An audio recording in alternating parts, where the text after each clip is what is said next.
Hello, peoples of the internet. I am once again Zarlin, and today I wanted to take a step back from Despia. I know, but until the support that's already out there comes to the TCG, there's not a lot that I want to really talk about with Despia. So, while we're waiting for that to happen, I wanted to try and do a little video of Reptile cards. Now, Reptiles was kind of like the thing that kind of got me back into Yu-Gi-Oh! There were two main archetypes that interest me enough to download a simulator and try playing again. And that was, first off, Time Thief, we'll get to them later, and Ogdo Abyss. Ogdo Abyss, which is a terrible name, is a group of reptile cards that were kind of made with the idea of Snake Rain in mind. Snake Rain is a really old card, but everyone says if reptiles are ever going to be broken, it's going to be because of Snake Rain, which I kind of agree with. And I've been playing around with it, and I think the main problem reptiles have right now is they have no real good end board that they can try and go for.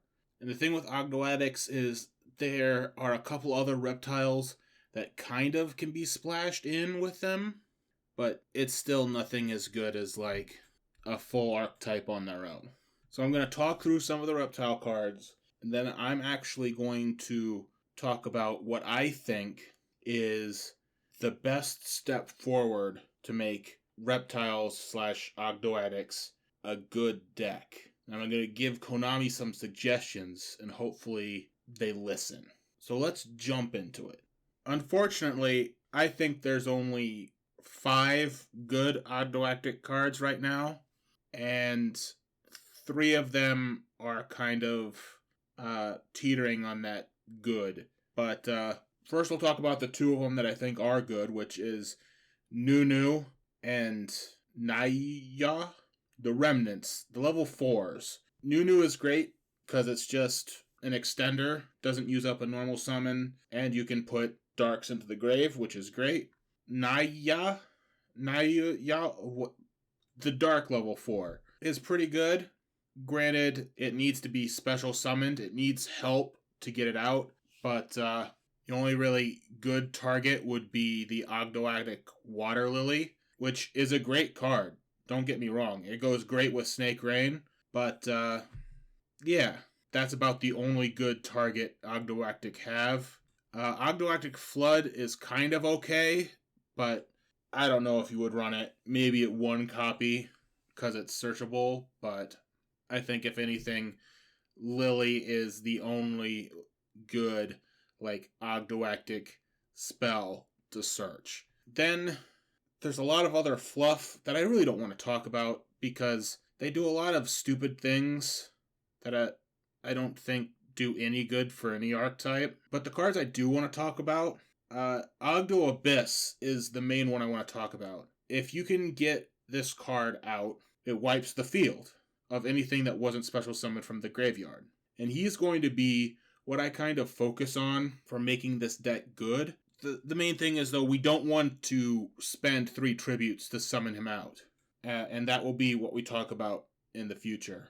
There's also Kyrse, the Ogdo Abyss Light, which is requires 1 tribute if you summon it from the graveyard, and then special summons a monster from the graveyard, which is a good way to get Naiya back, or some other, maybe a tuner or something, which we'll talk about in a bit. But, of course, the effects are negated, so it's not that great. But it can be a good extender for, link plays and the such.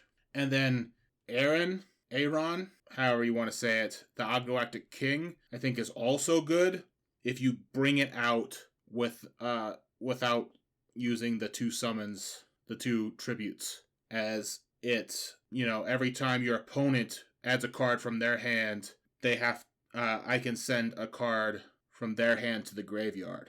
It lessens their hand advantage. Other than that, I don't like any of the effects of any of the other Ogdo Abyss cards, and that's kind of a problem. But there are some other reptiles that we can talk about. Reptilian Codal is a really good extender. You can special summon her if you have a dark reptile, which is great. She's a tuner. She can act as a non-tuner if you already have another tuner on the field, but meh. And she's a level 4, which Ogdo Abyss and a lot of this good reptile cards seem to be. If you just give them a little bit more, they could be a really good like level 4 toolbox and maybe like synchro also engine because of Codal. There's so much potential here. I want to breeze over Alien Stealth Burster. He's kind of useful for what currently reptiles have as a potential end board if they can get there. But you have to use a lot of resources, and it's not 100% the best as an end board that we'll talk about later when we get to extra deck monsters. Other good reptile cards would include like Danger Tsuchinoko. I mean, it's limited for a reason, but he's a fat little snake boy. There's also recently announced for the OCG Black Mamba, which if it was level 4, it would be perfect. But it's a level 3 reptile that you can special summon if you control another reptile. So it's good link material, if nothing else. And then recently, Night Sword Serpent is a TCG exclusive. It's really good with Snake Rain or Water Lily or anything like that. If you dump it with Snake Rain while you're dumping everything else, you just get a free level 4 body. Unfortunately, it's not a light or a dark, so throws it off a little bit, but still a great card. Once again, pushing it towards that level 4 kind of toolbox, or maybe even link spam engine. And then the only other really good cards I can see for reptiles in the main deck would be Offering of the Snake Deity. It's not really that great, but it can be useful. And then Viper's Rebirth, if you're running pure snakes.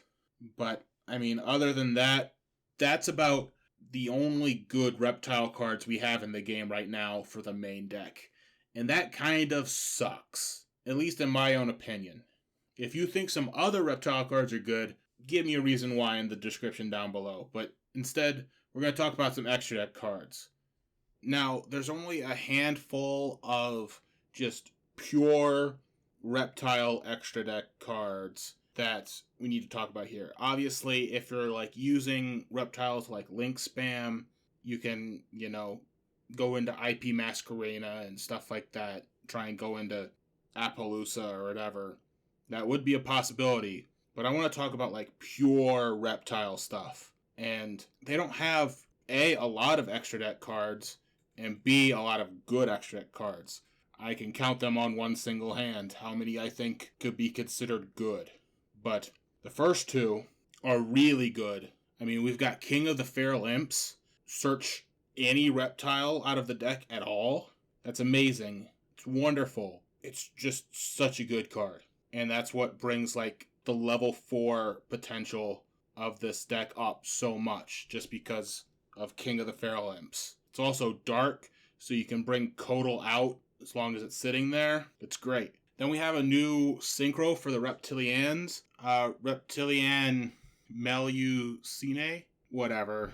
I'm bad at these names. But if you use reptiles to synchro summon it, it can't be destroyed by battle or card effect. And once per chain, you can make an opponent's attack 0 if they activate a monster effect. And then once again, if it is somehow removed and sent to the graveyard by an opponent's card effect, you get to just grab a reptile out of your deck. It's great. And there's 3 specific link monsters that are pretty good. They're not great. There's Reptilian Echidna, which is okay, but it fully locks you into reptiles. It's got low attack, and you have to set up for it in beforehand. So you want to go into it the turn after you turn everything to 0 with Melusine. It's not really 100% wonderful, but it can get some jobs done.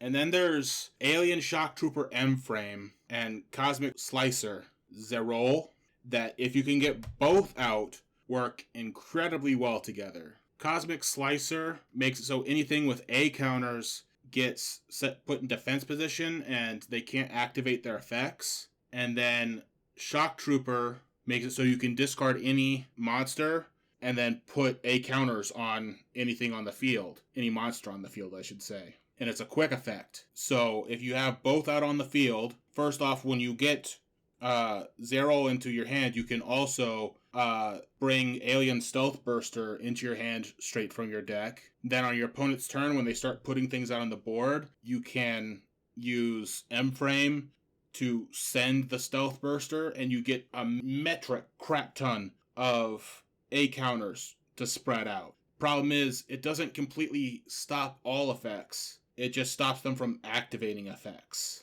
which isn't all that great. And it takes so much just to try and get to these two guys. Like, you have to use essentially usually 5 materials just to get to these guys because of, Link 2, Link 3. And so, because of having to use so much just to get them out, and then the lackluster kind of effect you still get with them, really makes me a little sad.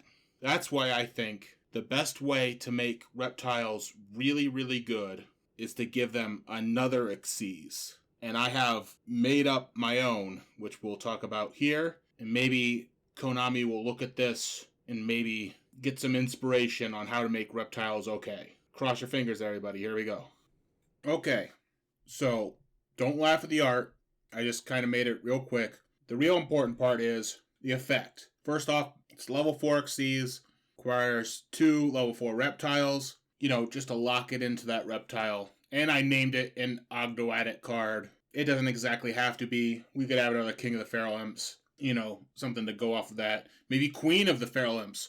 Who knows?